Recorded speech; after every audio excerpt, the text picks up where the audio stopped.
do versículo 1 ao 11.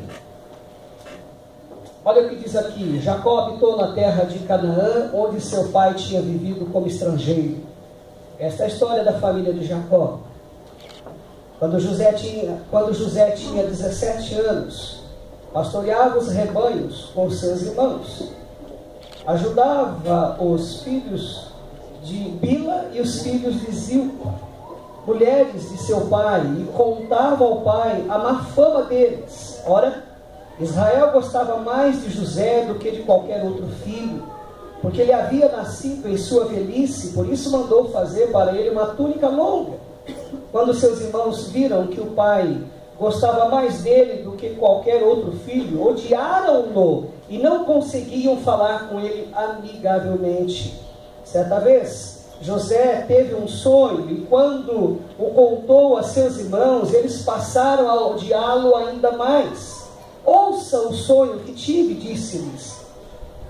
Estávamos amarrando os feixes de trigo no campo, quando o meu feixe se levantou e ficou em pé. E os seus feixes se ajuntaram ao redor do meu e se curvaram diante dele. Seus irmãos lhe disseram: então você vai reinar sobre nós? Quer dizer que você vai nos governar? E o odiaram ainda mais por causa do sonho e do que tinha dito.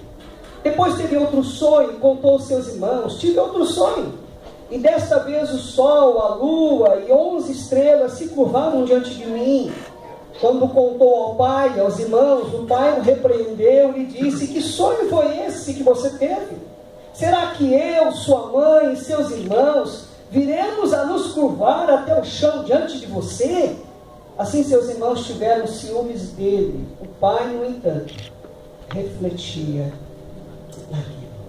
Vamos orar mais uma vez, meus irmãos. Feche os teus olhos. Pai, nós precisamos ouvir tua palavra neste momento, e está diante de nós aqui José do Egito, alguém que pode nos ensinar muito nesta noite. Que o Espírito Santo de Deus ele possa ter liberdade para trabalhar, ó Deus, a mensagem que será falada aqui a cada um dos nossos corações. Em nome de Jesus. Amém. Assentai-nos.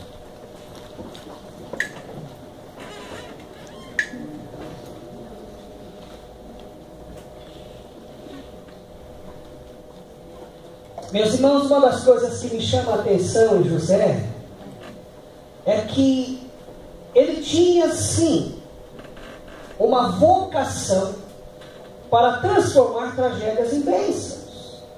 Era alguém que possuía um talento que fez toda a diferença. Aliás, eu tenho até eu queria que você colocasse outro, por favor. Olha lá, leia comigo essa frase que está aí. O trajeto mais curto entre o nada e o sucesso muitas vezes é a tribulação. Vamos lá? O trajeto mais curto entre o nada e o sucesso muitas vezes é a tribulação. Mais uma vez, acho que pode melhorar. O trajeto mais curto entre o nada e o sucesso muitas vezes é a tribulação. Queridos, a tribulação, o revés, o dia mau, as tristezas, enfim, quando uma coisa não dá certo na nossa vida, isso não deve ser visto como derrota. A palavra de Deus, de capa a capa, vai dizer que tudo que acontece conosco visa o nosso bem, coopera para o nosso bem. E é o que eu posso ver acontecendo na vida deste homem. Se você conhece um pouquinho da história de José, você vai se lembrar que ele era filho de Jacó com sua amada Raquel. E o fato de Jacó preferir mais a José do que os demais filhos gerou ciúmes e ódio nos seus irmãos, que planejaram matá-lo. E a Bíblia deixa isso muito bem claro. Porém, salvo por Rúben, foi vendido para o Egito, onde serviu na casa de um alto oficial. A mulher de seu patrão o assediou, mas José, desviando-se, não aceitando, foi por ela acusado e consequentemente preso, é o que diz as Escrituras. Na prisão ganhou simpatia do carcereiro e interpretou sonhos de outros presos. Em decorrência deste episódio, acabou interpretando os sonhos de Faraó, que previu uma grande fartura, seguida de um grande período de fome no país. Ao apresentar solução administrativa para o problema, José foi feito governador do Egito e ali usado para preservar a vida do seu povo e dos demais. Queridos, presta atenção que eu vou dizer a você. Habitualmente, José é visto como símbolo de uma vida abençoada e próspera. É o que ele é visto. No entanto, o que percebemos é que José é um vocacionado para transformar tragédias em bênçãos. Ele tem aptidão, ele tem talento. Ele consegue transformar essas tragédias, os revés, as tempestades da vida em bênçãos. Não fora isso, ele seria um fracasso. Não fora isso, ele teria mau êxito. Não fora isso, ele não serviria de exemplo de alguém para nós nesta noite. Logo, meus irmãos, ele não teria chegado aonde chegou. Vamos para a próxima. Olha lá. Eu quero ver com você rapidamente as trajetórias da vida de José. Qual foi o espaço percorrido em sua vida? O que é que aconteceu? Até para que a gente entenda um pouco mais. Vamos lá. Se você olhar para os capítulos que nós colocamos ali de início, capítulo a partir do 37, logo no início, você vai percebê-lo no primeiro momento na casa do pai. Mas de repente a Bíblia nos mostra ele na cisterna, da casa do pai à cisterna. José um dia, meus irmãos, estava no seio da família, cercado de cuidados e de conforto, sentindo-se totalmente seguro. Mas no dia seguinte estava jogado numa cisterna fria, num poço vazio, seco, frio, escuro, e o pior de tudo, trazendo dentro de si a expectativa da morte, do fim da vida. Mas a gente percebe também um outro momento na vida deste homem, ele saindo da cisterna e indo para o mercado de escravos. Daquele lugar em Dotã, ele foi levado à escravidão no Egito. Antes era um homem livre, porém agora escravo. Porém a morte certa já dera lugar à possibilidade da vida, ainda que escravo. A Bíblia também vai nos dizer que deste lugar ele é levado para o mercado, é levado para a casa de Potifar. Antes José era servido em sua casa. Ele tinha empregados, funcionários à disposição dele. Agora a Bíblia o mostra ele sendo servo ou tendo a postura de alguém que serve na casa de Potifar. Porém, encontrou em Potifar um patrão que o apreciava, que o admirava.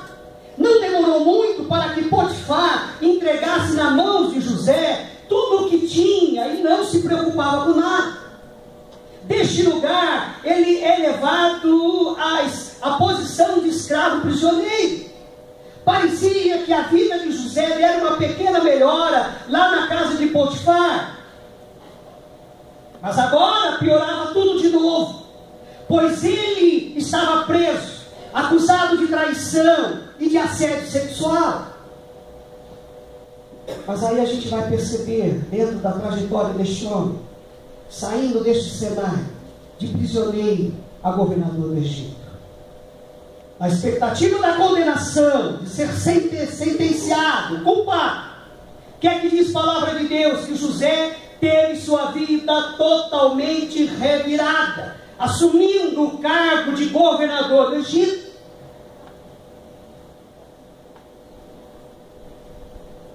Sabe o que eu percebo na vida de José, meus irmãos?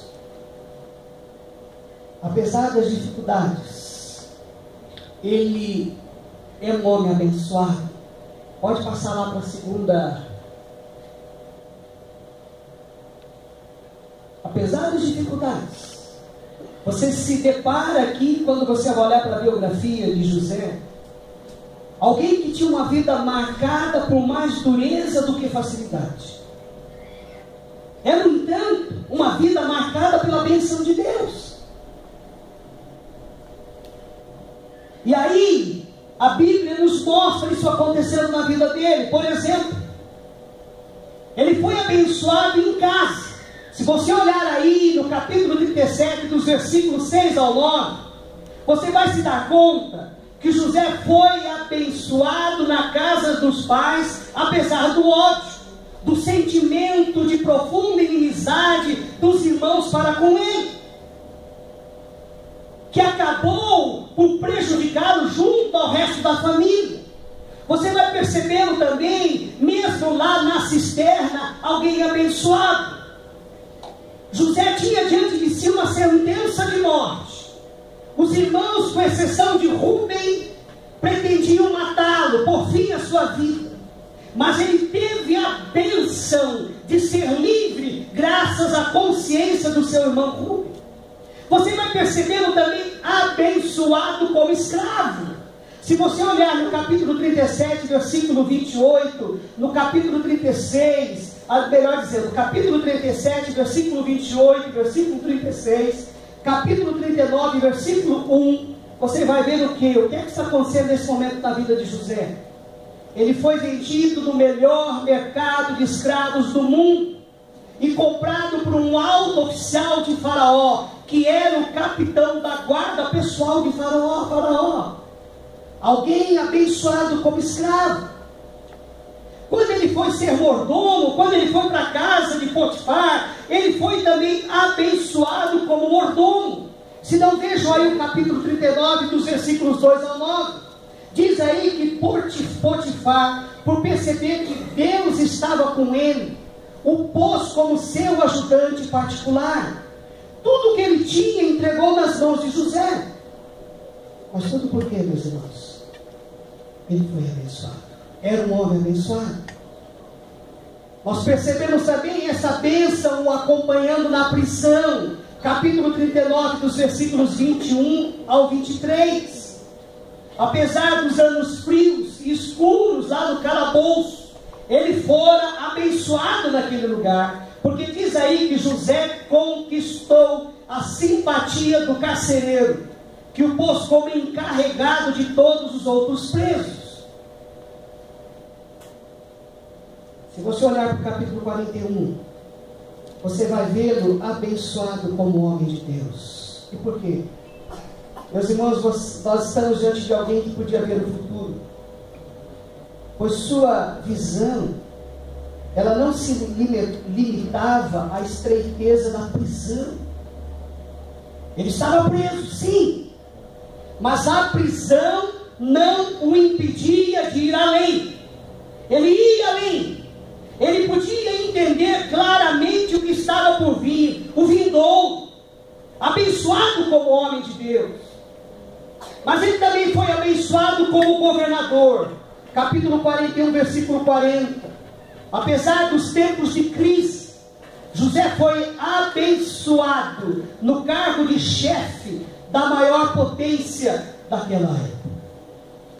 A questão relevante para nós nessa noite, meus irmãos, e aí é o terceiro tópico da gente, é: quais são as marcas de um ser humano abençoado? O que é que precisa ter na sua vida para que você receba a bênção de Deus? E tendo como pano de fundo José, como é que isso acontecia na vida dele? Então, quais são as marcas de um homem abençoado, do ser humano abençoado? Em primeiro lugar, queridos, a pessoa abençoada é aquela que tem visão. Olha o que diz os irmãos dele no capítulo 37, versículo 19. Aí vem o sonhador. Lá vem o sonhador. Meus irmãos, José era um homem que tinha visão do futuro.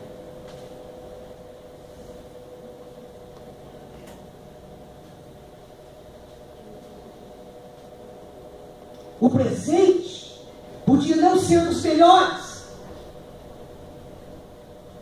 mas ele sabia que Deus tinha algo para ele, e cria nisso.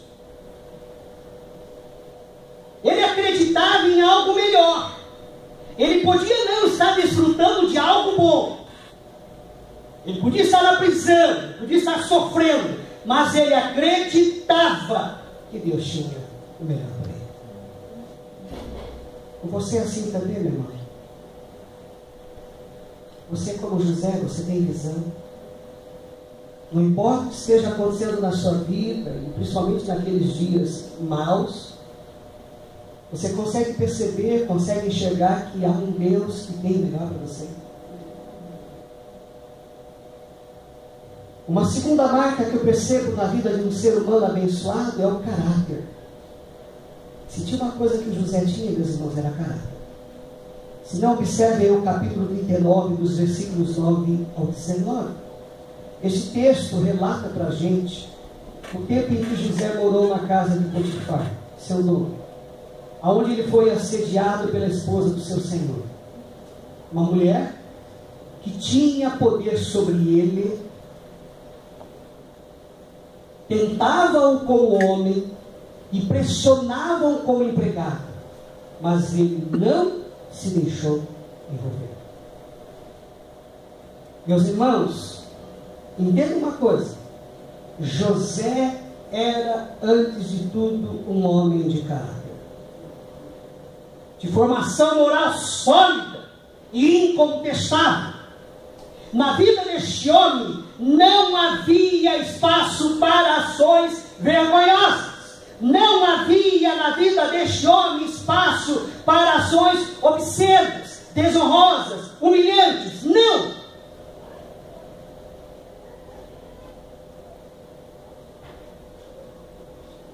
Eu tenho para mim, meus irmãos, que muitas pessoas, no lugar de José, usariam as seguintes desculpas: olha, se eu não fizesse o que ela me pediu, eu perderia o emprego, acabaria no olho da rua. Olha, querido, se eu recusasse, perderia os amigos, não tinha como resistir ao assédio, era muita tentação e por aí afora. Mas deixa eu dizer uma coisa para você: nada disso justificava o pecado, pois José tinha caráter.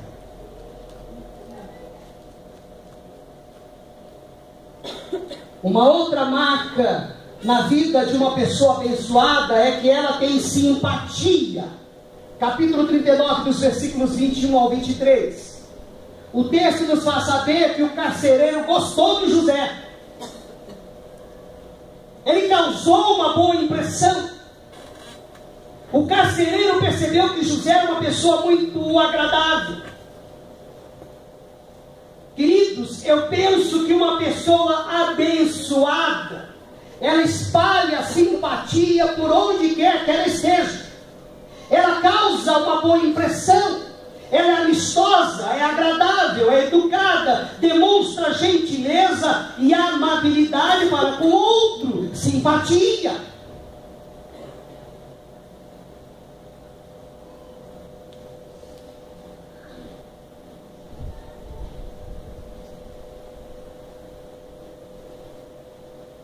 Mas José me faz pensar também, como marca de um ser humano abençoado, que o homem abençoado, a mulher abençoada, ela sabe aproveitar as circunstâncias oportunas. Se não, vejam no capítulo 40, versículo 14, José, ele está ali fazendo um pedido aos chefes dos copeiros: lembra-te de mim. Se você se lembrar um pouco dessa parte da história de José, você vai trazer à tona que ele havia feito um favor ao chefe dos copeiros, o copeiro-chefe. E ele não perdeu a oportunidade de pedir que este se lembrasse disso. Meus irmãos, uma pessoa abençoada, ela sabe aproveitar as ocasiões com sabedoria.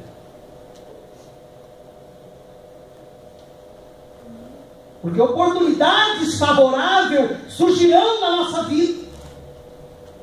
E elas virão no intuito de a gente realizar alguma coisa. E quando a gente tem sabedoria, a gente vai fazer isso de uma maneira sábia. Nós usaremos a inteligência, o discernimento. nós usaremos corretamente o conhecimento, o saber. Isso que eu digo, uma pessoa abençoada, ela sabe aproveitar as ocasiões com sabedoria.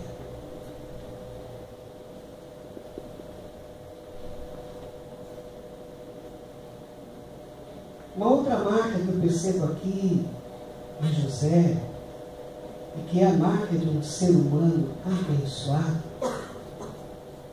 é que você está diante de alguém que é positivo, não é negativo.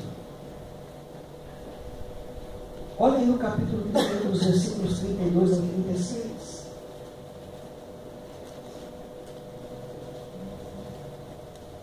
José está aqui explicando os sonhos ao rei de Faraó. E ele está falando ali para o rei que os tempos seriam difíceis, mas que poderiam ser administrados, dirigidos, governados. Queridos, Deus revelou o sonho a José, mas ele foi positivo, mostrando sabedoria ao propor soluções. Eu creio que uma pessoa abençoada, quando ela está diante da desgraça, ela vê a desgraça não com pessimismo. A pessoa abençoada, ela não vê o acontecimento lamentável, o desfavor, a miséria, a sensação de que tudo caminha para o pior. Mas ela crê que Deus mostra meios para administrar.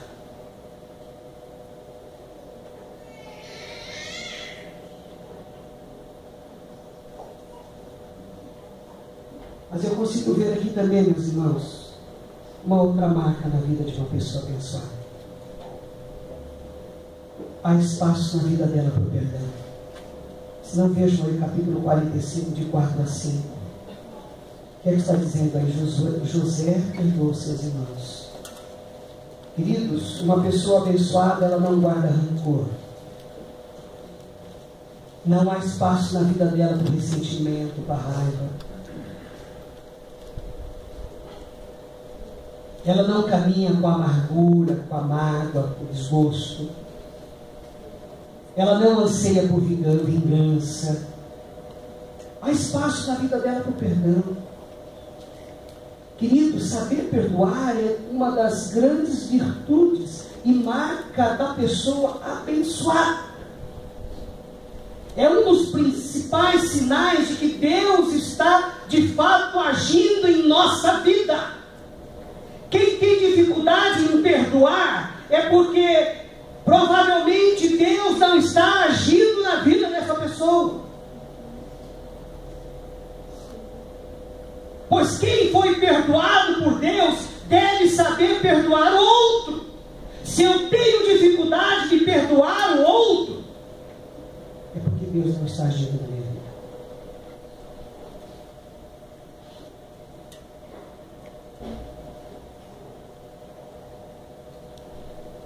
E uma última marca, meus irmãos, de um ser humano abençoado,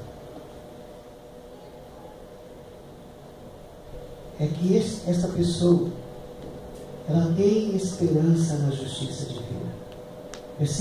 Capítulo 40, versículo 15. Olha a resposta de José.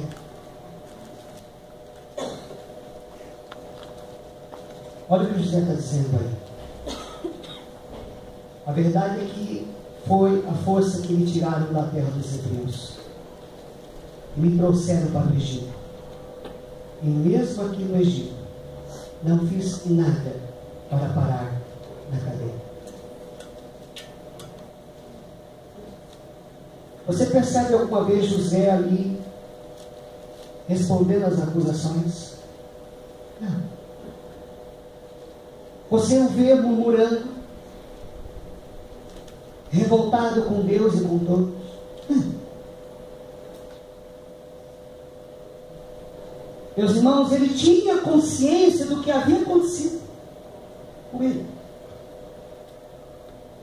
Mas ele esperava a justiça divina. Por isso ele não murmura, por isso ele não se revolta. Ele espera a justiça divina.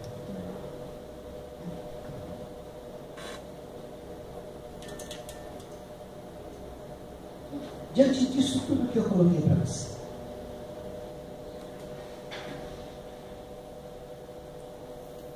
eu quero concluir dizendo o seguinte: que num país como o nosso, em tempos como este, onde muitas tribulações, incidentes, tentações, riscos nos devastam todos os dias, o único projeto capaz de dar certo na nossa vida, na nossa existência, é o de José do Egito. E aí, o que a gente precisa fazer aqui? Para que isso aconteça, para que esse projeto ele se materialize na nossa vida. Nós precisamos lembrar de alguns dos princípios de José. Quais são esses princípios? Em primeiro lugar, meu irmão, minha irmã, não assuma, ou melhor, não passe a ter as dificuldades familiares como algo irreversível, que não pode ser revertido, que não pode ser modificado. Não importa o que aconteça lá na sua casa, com a sua família, com o seu marido, com a sua esposa, com seus filhos. Não perceba isso como algo que não possa ser modificado.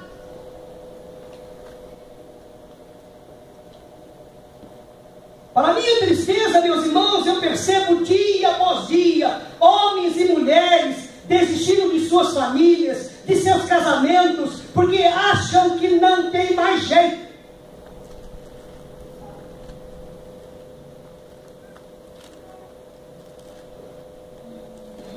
Sabe o que eu digo para minha esposa de quando em quando? E olha que nós estamos casados há 8 anos, eu digo para ela o seguinte: olha, amor, se eu chegar a achar um dia que o nosso casamento não tem mais jeito, que Deus não pode modificá-lo, que Deus não pode transformá-lo,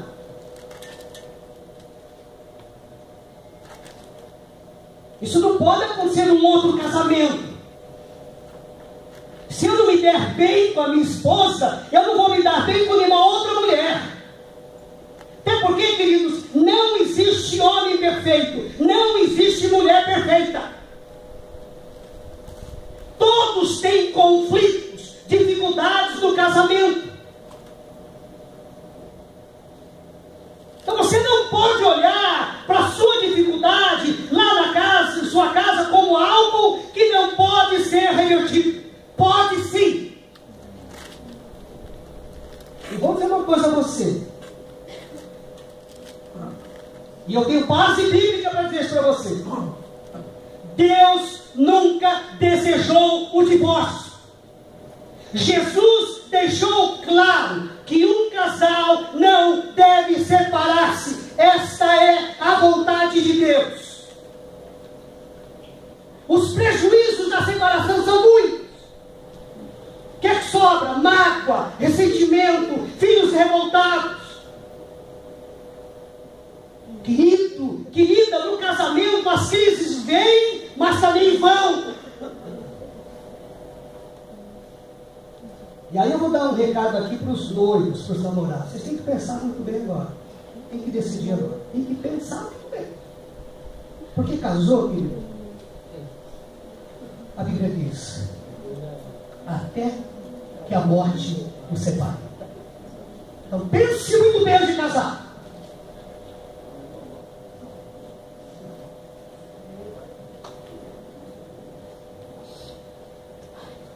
Um outro princípio que eu percebo aqui na vida de José: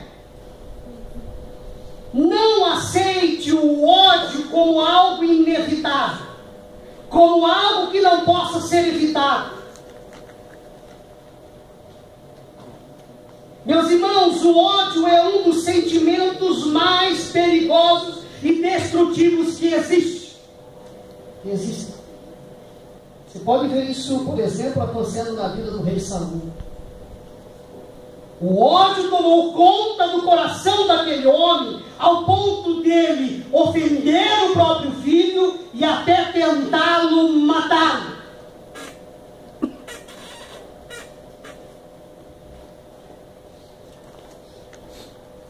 Portanto, todo aquele que se deixar dominar pelo ódio, colherá coisas terríveis em sua vida.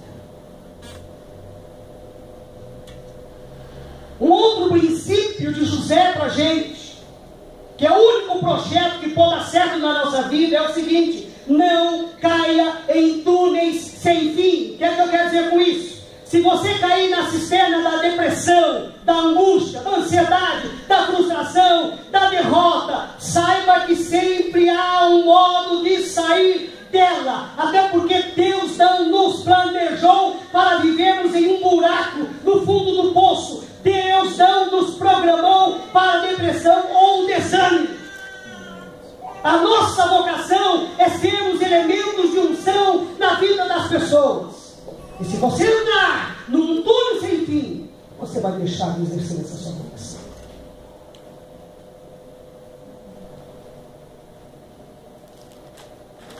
Um outro princípio aqui para a gente trabalhar, meus irmãos. Não admita a existência de desemprego perpétuo. Talvez tenhamos alguns desempregados entre nós. Talvez você conheça alguma pessoa que seja desempregada. E do jeito que as coisas andam aí fora, pode ser que a gente vai ter que lidar muito mais com essa situação. No ano passado eu me lembro que algumas igrejas no interior estavam começando a ter dificuldades, porque muitos homens, muitas famílias foram desempregadas. E foi um caos. E aí a gente entende que é muito difícil enfrentar o desemprego. O desemprego toma conta de muitas pessoas desempregadas que não sabem o que fazer. E aí, querido, mesmo que você não esteja na posição que desejaria e que poderia ocupar, ou fazendo aquilo que desejaria e poderia fazer, encare o que lhe aparecer, pois sempre vai aparecer algo. Um outro princípio: não tenha medo de crescer de repente. Talvez Deus poderá colocá-lo numa posição de destaque, de comando. O que é que você deverá fazer? Peça sabedoria a Deus para lidar com o sucesso. Porque sem sabedoria de Deus, nós temos dificuldade em lidar com o sucesso da maneira de Deus. Nós vamos achar que nós chegamos naquela posição porque nós somos bons mesmo. E que ninguém é igual a gente.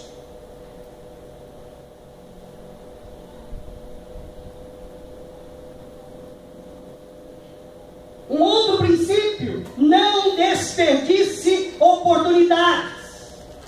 Ocasiões favoráveis, momentos propícios surgirão em sua vida. E aí eu gosto de pensar na seguinte citação: o segredo do sucesso na vida de um homem consiste na sua preparação para apropriar-se da oportunidade quando ela surgir. Queridos, nós precisamos ser oportunos, aproveitar as oportunidades que vêm no tempo certo.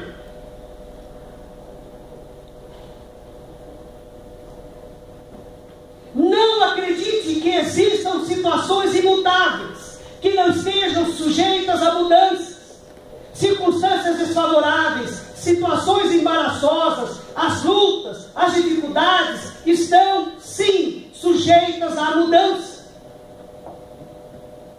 Eu penso, meus irmãos, que as tentações e as lutas vêm na proporção da nossa força.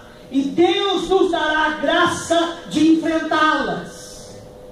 É por isso que Paulo, escrevendo à igreja de Corinto, em sua primeira carta, ele vai dizer: e Deus é fiel, Ele não permitirá que vocês sejam tentados além do que podem suportar, mas quando forem tentados, Ele mesmo lhe providenciará um escape para que o possam suportar. 1 Coríntios capítulo 10, 13. Um outro princípio de José para a gente, meus irmãos: não se assuste diante dos grandes desafios, das grandes oportunidades. Devemos nos lembrar que só os capazes são escolhidos e aceitam os desafios e vão à luta.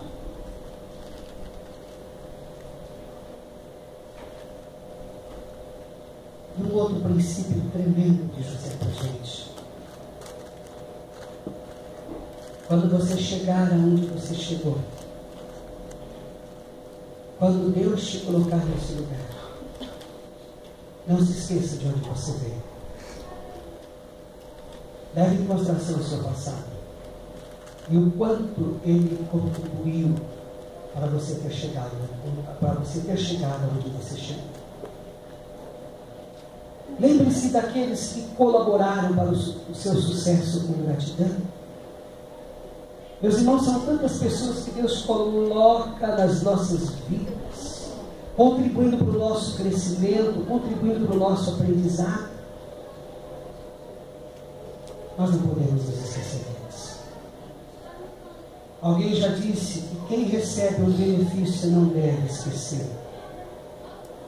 Portanto, meu irmão, minha irmã, pense com gratidão naquelas vidas que contribuíram para você ter chegado onde chegou. Não se esqueça de onde você veio. Tem gente que caminha com a gente que tem dificuldade de lidar com o passado. Não gosta de falar da sua história, do seu passado. Não traz à tona pessoas que contribuíram para o crescimento. Não traz à tona. Mas eu não sei se você tem esse hábito de quando em quando, pensando neste princípio, na minha casa, eu paro para me lembrar diante de Deus, de todos aqueles que contribuíram para que eu chegasse onde cheguei. Alguns já não estão mais aqui, foram embora. Já estão na glória. Mas outros estão aqui. E você sabe qual que é a coisa legal? É numa data especial você ligar para uma dessas pessoas e dizer: olha, eu quero dizer uma coisa a você. Você foi um instrumento abençoador de Deus na minha vida. E eu só estou aonde estou porque você contribuiu. Meus irmãos, nós não podemos nos esquecer da nossa história. Nós não podemos nos esquecer de onde viemos. Que Deus tenha misericórdia da nossa vida.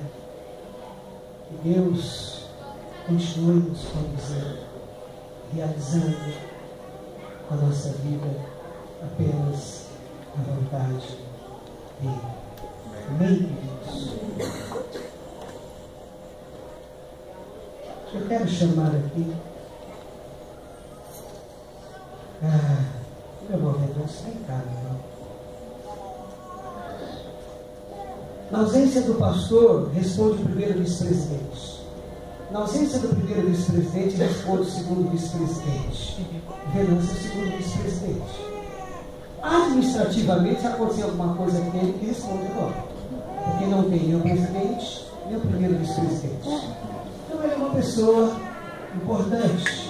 Nós temos aqui 3, 4 pastores, mas na ausência do titular, é ele que responde, não são os pastores. Uhul. Amém. Nós estamos chamando aqui o Venâncio, meus irmãos, até para que ele termine esse nosso culto orando, e a gente faz assim, age dessa maneira, para dizer que o irmão é importante na vida dessa igreja.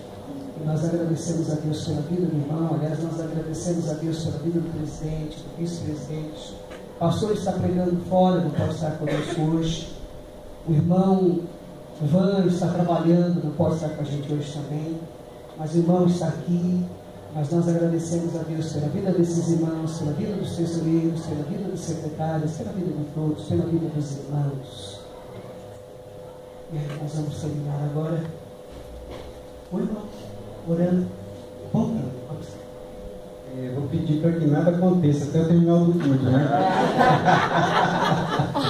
Para que tudo corra de acordo com a vontade do nosso Deus. E que nós, esse período que passamos aqui foi muito bom para todos nós. Eu sei que todos vocês vão sair daqui cheios do Espírito Santo, porque a palavra foi eficaz e edificou. Vamos ficar de pé, irmãos?